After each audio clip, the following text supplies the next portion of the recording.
This is Love, Lies, and Dead Roses, and I'm your host, Candice Christine. Today's episode is going to be a little different. I don't have a guest. I am my own guest. Um, as you can tell, I have just gotten out of the shower, and when I was in the shower, I was having a little bit of some self-reflection. Um, you know, some things have happened recently that have really made me step back and really think about where I'm going with these. And, in past episodes, I've parked on the whole dating while single mom and all this and all that, which is totally fine. But I've gotten to the point where I really don't think I can handle much more heartbreak. I may not be the prettiest, I may not be the skinniest, but at the end of the day, I know who I am. And I really have gotten to a point where I want to work on. I am stressing to women out there, whether you are single or in a relationship or talking stage or whatever it may be. Don't ever forget about yourself. I can't speak for other people, but I am guilty of being a person who keeps going and bending backwards for people, and it's very rare that that is reciprocated. I do and do and do and do for people, and I think personally I tuck away my own emotions to avoid them, in a sense, avoid the pain, avoid the questions that are going on in my head. And in order to keep myself busy, I just overextend myself and work in people trying to pursue relationships. And I have really personally lost sight on. I encourage women to sit down for an hour every day and think about yourself, whether it be through self care, exercise, writing, reading, whatever. I think people in general, not just women, let me be frank, everybody should take time to, it's okay to be selfish. My last relationship, I really put a lot into him. And something a lot of people don't know is, when I lost 50 pounds between September and March, and I did not do it healthy. I starved myself on purpose in order to lose weight because I was trying to be a person that somebody else wanted me to be. And I thought that that was the way to make them love me. You can't make people love you. And that's something that I have to remind myself. And I'm here to remind you, you can't make them love you. And as much as it hurts, it has to be that way. Nobody is ever going to love you the way that you love you. You have to do things for yourself. And during that time, I was starving myself. I would literally have grilled chicken once a week. Some days I would, oh, I shouldn't say grilled chicken once a week. It was probably like every other day.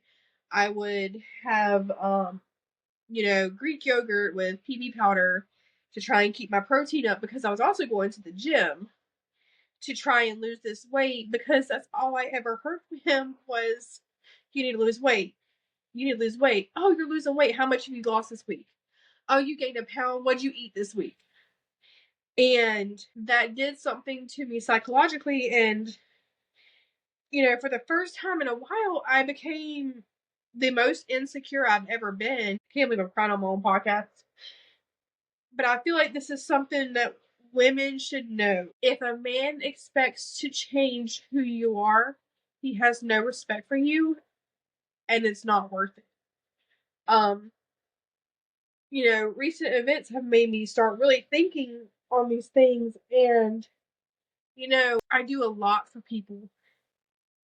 And sometimes I think I do that because in the past, my childhood was, it wasn't all bad. I had good moments, but I was abused, um, repeatedly, almost daily. Um, and at school they bullied me, they called me the fat sister.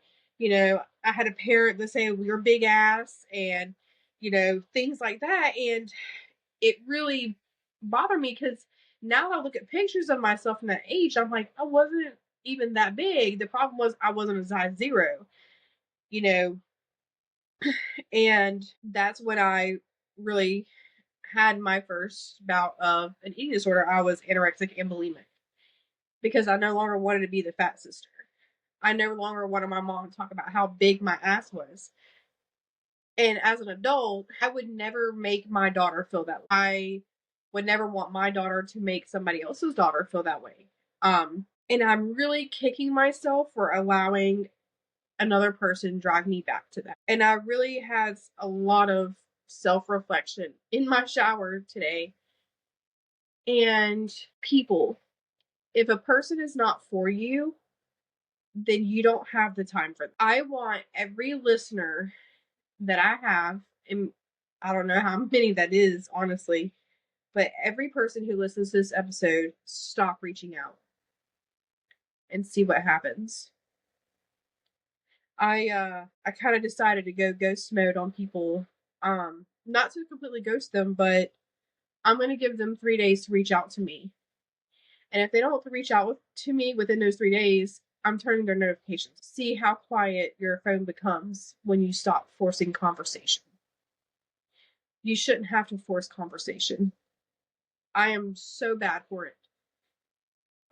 I think I'm gonna start doing a couple solo episodes here and there, and I'm gonna start keeping a journal on self-reflection and the things that I do for me, and I want to share them with everybody.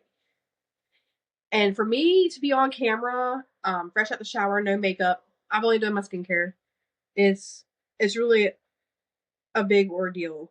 Um, Another thing that stemmed from my ex was I had to dress up every single day. I had to wear my makeup and do my hair because if I didn't, I looked. He really screwed me up in the head, and I think it is time for me to fix everything that he broke because I don't think anybody else can fix it. And it's going to take a lot and it's going to be hard. But in the end, when something's broken with you, it's up to you to fix it. Don't let other people try to fix what they didn't break. We need to fix ourselves. Um, I had a conversation with someone earlier and I was kind of venting to him about, the past and how I've been having like deja vu with it with current situations. And he said, Candice, you're a great person and you're a damn good woman. And one day someone's going to realize that. But right now, I think you need to focus on you because you're the least selfish person I know. And I think it's time for you to be selfish. And he's right. And I think everybody deserves a chance to be selfish. If you have been nothing but selfless with people, you should be selfish. You should be selfish with yourself, your time, your energy, your money, and your heart. Most of all, your heart. God, why am I crying? I need water.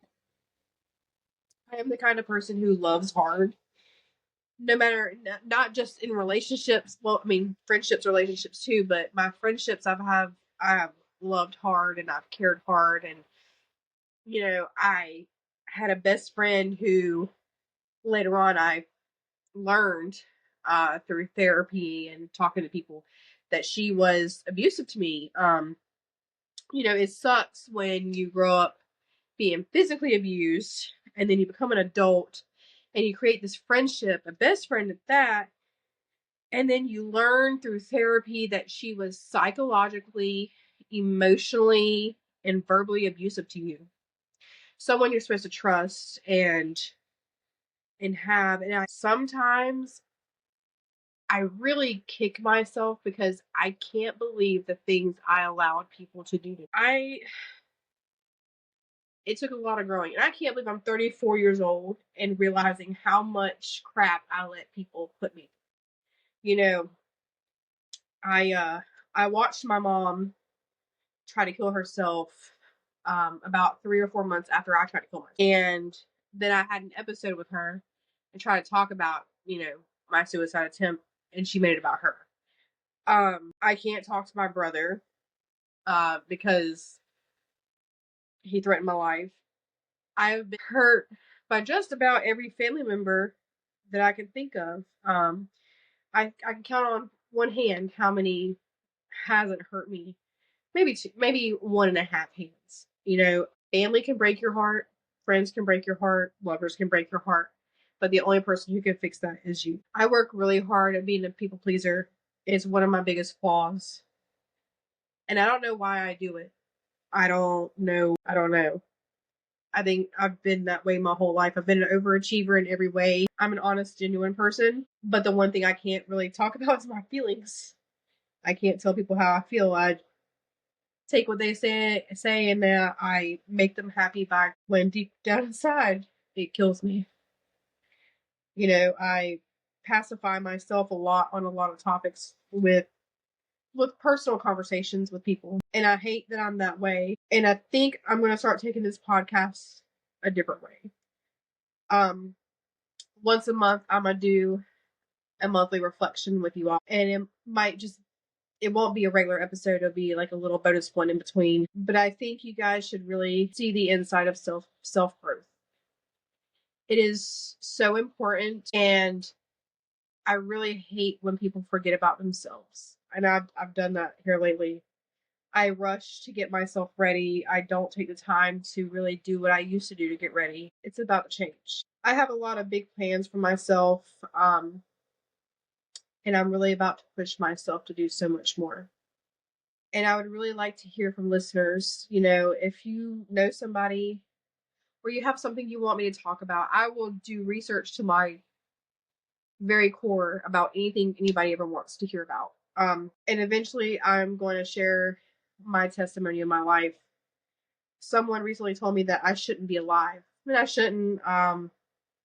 I got lucky twice. Really more than that, because there's a couple of times that with abuse, I probably could have done. I was addicted to pills at one point. Nobody knew. I hid it well. I had myself in some unsavory situations a few times where I should have went to jail, but I didn't because somebody was looking out. I was hanging out with a lot of the wrong people who got me into a lot of the wrong stuff, and I got really lucky to get myself out. Honestly, my child got me. It feels weird just rambling on, but I feel like that episode I did with my mom where, I was supposed to tell y'all a little bit about myself. It wasn't about me, it was about her. I am the daughter of addicts. I am a survivor of child abuse. I am a survivor of sexual assault. I am a survivor of 2 suicide attempts. I survived an abusive relationship twice. I have been cheated on by every man I've ever dated. Been played by just about every guy that I've ever talked to, but I'm still here. I've had friends treat me like complete dog crap, but I'm still here.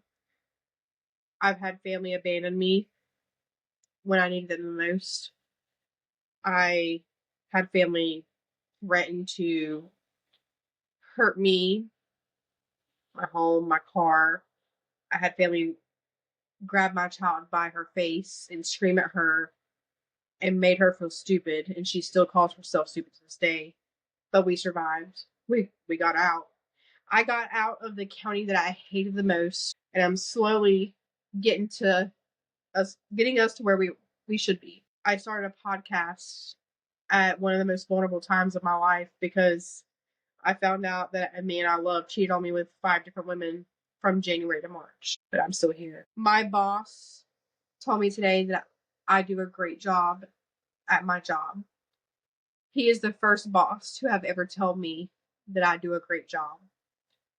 I've never had a boss tell me that I do a good job. I was told what I do wrong, not what I do right. I got a promotion. I've had 2 promotions since I started this company in February. In the past, I was overlooked by employers, pushed aside, used for my desire to work. I got used for my work ethic. I had worked for a company where my checks would bounce, but they still wanted me to show up to work. I made $200 a week at that job, and the checks would bounce. In the meantime, one of, I guess, my bosses would pick me apart and make me feel like nothing. Yet I still signed on as a reference for a loan. I got tired of bending over backwards for people. One of the best decisions I ever made was doing something for me. I didn't do it for the money. I don't work at my job for the money. I do it because I'm good at my job and I love it. And it's the first time I have ever been this happy at a job. And I can honestly say that my job makes me very happy. Stop doing things for other people.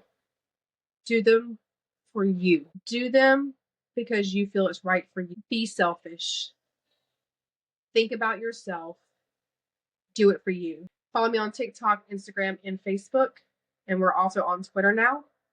Love, Lies, and Dead Roses. Till next time, guys.